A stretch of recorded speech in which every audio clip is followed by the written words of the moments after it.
Hey, you ever have one of those moments where your whole damn life flips upside down in a heartbeat? Like, one minute you're just trying to get through another quiet day, and the next, your past comes screaming back like a freight train with no brakes? That's what happened to me. Ellie Harper, just a small-town mechanic in this sleepy little coastal spot called Tidewater Cove, when a crackling SOS on an old radio yanked me back to a life I thought I'd buried 20 years ago. For 2 decades, I've been nobody's special Ellie. The gal who fixes boat engines, drinks coffee with too much sugar, and keeps her head down in a town where folks mind their own business. Tidewater's the kind of place where the biggest drama is who's arguing over crab traps at the pier, and I liked it that way. Kept my hands busy, my mind quiet, and my secrets locked up tighter than a rusted bolt. See, I wasn't always Ellie Harper, wrench turner.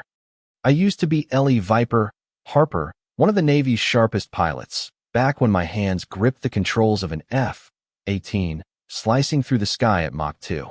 That was before I became their dirty little secret, before I ran from a truth so ugly it'd make your stomach turn.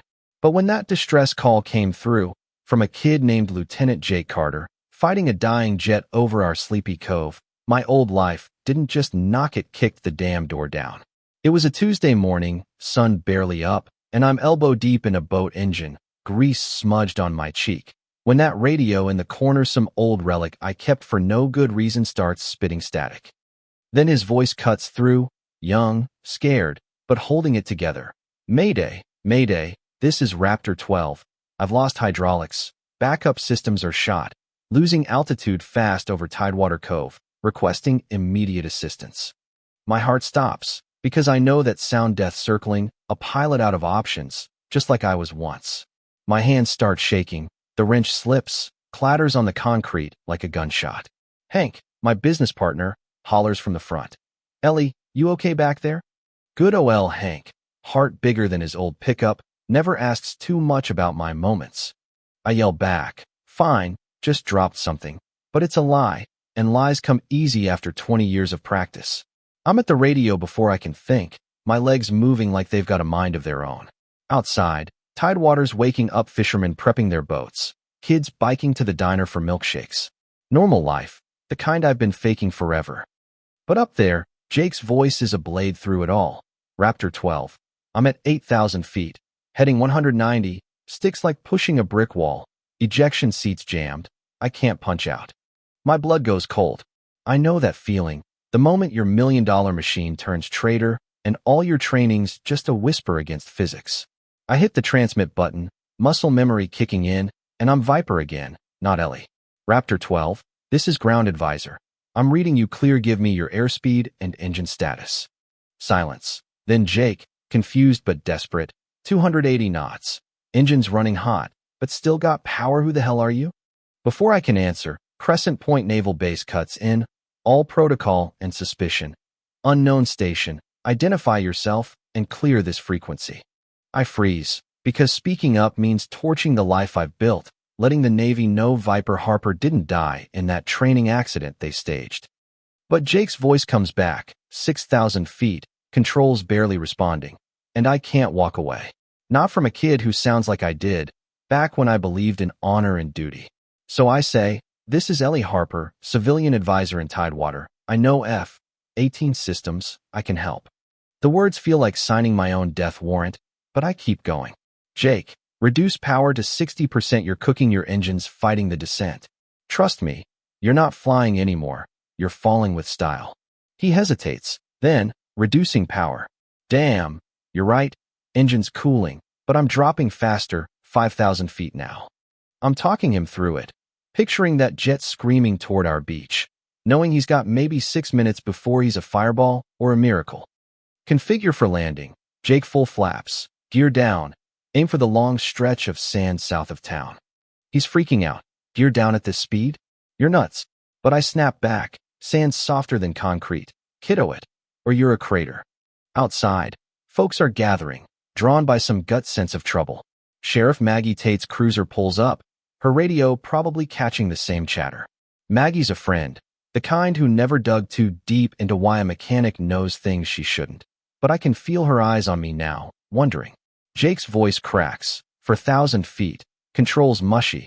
I see the beach, it's narrow as hell. I'm all in now, guiding him like I used to guide rookies through night landings on carriers. You're not landing. Jake, you're crashing with style, ride the ground effect. Let the plane settle, aim for the hard-packed sand. My shop's a ghost town now, Hank's staring like I've grown wings, and my apprentice, Tommy, this 19-year-old kid who's always late, stumbles in, eyes wide. Ellie, what's going on? You're talking like you've flown that thing. I ignore him, because Jake's at 2,000 feet, saying, I see kids on the beach, Ellie, kids. That hits me like a punch, dragging up memories of another mission, another night, when kids died because I trusted the wrong orders. 20 years ago, I was part of Operation Nightfall, a surgical strike in some desert hellhole. Intel said it was a terrorist weapons lab, quick in and out, no civilians. I led the Nighthawks, best pilots in the game, dropping precision bombs that were supposed to save lives. Except the intel was garbage. Below that lab was a school, 50 kids sleeping in dorms. We didn't know until the explosions lit up the night, and the radio filled with screams. Colonel Victor Razor Kane, our CO, called the shots from the ground, swore the target was clean. After, they buried the truth, buried us, scattered my squadron, labeled us liabilities. I became Ellie Harper, dead to the world, while Kane climbed the ranks, and some say, a spook named Roland Ghost, Vaughn pulled the strings. Back in the shop, Jake's at 500 feet, saying, I see the sand, it's coming up fast. I'm calm now, Viper calm, telling him, write it down, don't fight it, you've got this. The radio goes quiet, then a grinding crash echoes through, metal on sand, and I'm holding my breath, waiting. Tommy whispers, is he dead? Before I can answer, Maggie's radio crackles outside. Pilots alive, moving, emergency crews on scene. I slump against the workbench, relief hitting like a wave, but it's short-lived. A woman steps into my shop, navy dress blues, oak leaves on her shoulders. Major Carla Thunder Reese, Crescent Point's base commander, and the way she says, Ellie Harper, tells me she knows exactly who I am. Carla doesn't waste time. 20 years is a long time to stay dead, Viper, especially for someone whose funeral I saluted at Arlington. My gut twists, digging into Nightfall, into the lies that buried me. She sits, calm as a snake, and says, you just saved a pilot with knowledge no civilian should have, and I've got files linking your name to a mission that doesn't exist, Operation Nightfall. I try to play it cool, heard my death was quite the show, but she's not here for jokes. She drops a bomb. Kane's alive, running a shadow unit called the Strategic Operations Group, cleaning house, killing anyone tied to Nightfall. My old wingman, Lisa Grant, died in a car accident 3 months ago after asking questions. And Dr. Sarah Mitchell, our squadron shrink, is locked in a federal facility, hoarding evidence that could blow Kane's world apart. Carla's got her own reasons. She was supposed to fly Nightfall, but got pulled last minute, replaced by my squad. She's been chasing the truth ever since, and now she needs me to get Sarah out before Kane's goons make her disappear for good. I don't want this fight, but Lisa's death, those kids, Jake's close call theory, all on me if I walk away. So I say, fine, but we do it my way, no more blood on my hands. We've got 48 hours to reach Sarah in a black site called Pinewood Retreat, up in the Colorado mountains. It's a suicide run, but Viper Harper doesn't back down from impossible.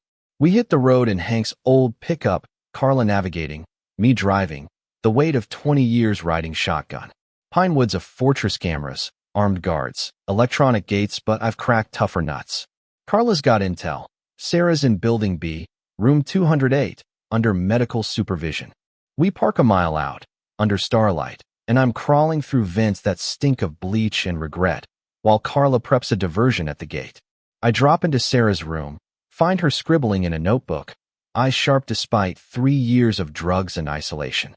You're not one of them, she whispers, clutching a waterproof case. Her evidence, names, dates, proof. Kane and Vaughn turn Nightfall into a cover for selling weapons to terrorists, using those kids as shields to hide their deals.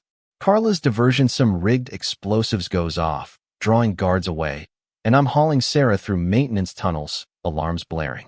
We steal a delivery van, bullets shattering the back as we peel out, Carla diving in, blood on her sleeve, but still shooting. We hit a forest road, thinking we're clear, until Kane's roadblock looms ahead: 8 SUVs, 20 shooters, and Kane himself, stepping out like he owns the night. Viper Harper, he sneers. You've been a pain in my ass for 2 decades. I'm done hiding. You killed Lisa, you bastard, and those kids you used us to clean your mess. He laughs, cold. Just business. Ellie Nightfall was a means to an end. I'm moving before he finishes, diving for a culvert, triggering a gas canister I'd rigged earlier. The blast flips his SUVs, chaos erupts, and Carla's picking off shooters from the trees. Sarah's screaming, clutching her files, but we're not done. Kane's still standing, gun raised, until Carla's bullet drops him, blood pooling in the dirt. He gasps, Vaughn. He's got plans, and then he's gone. But Vaughn's out there, in a command post 3 miles off, and Sarah's got 20 minutes to upload her files, financials, orders, proof Vaughn sold out American troops for profit. We find his setup, a high-tech trailer bristling with antennas. I'm charging across open ground, Carla on a ridge, Sarah hacking a satellite link. Vaughn steps out, all smug in his tailored suit. You're persistent, Viper, I'll give you that. I'm in his face. You sold us out, murdered kids to cover your tracks. His guards waver, sensing the truth, and when he pulls his gun, Carla's shot takes him down clean. Sarah's upload finishes every news outlet. Every senator gets the truth. Vaughn's men drop their weapons, realizing they've been played. It's over. Sarah's free, Kane and Vaughn are done, and those 50 kids, Lisa, Jake TV got justice. I'm standing in the Colorado dawn, mountains glowing gold, and for the first time in 20 years, I'm not running. Ellie Harper's still here, but Viper's finally home, not to the Navy, but to the truth I fought for. Tidewater's waiting, probably with a million questions, but I'm ready to face them.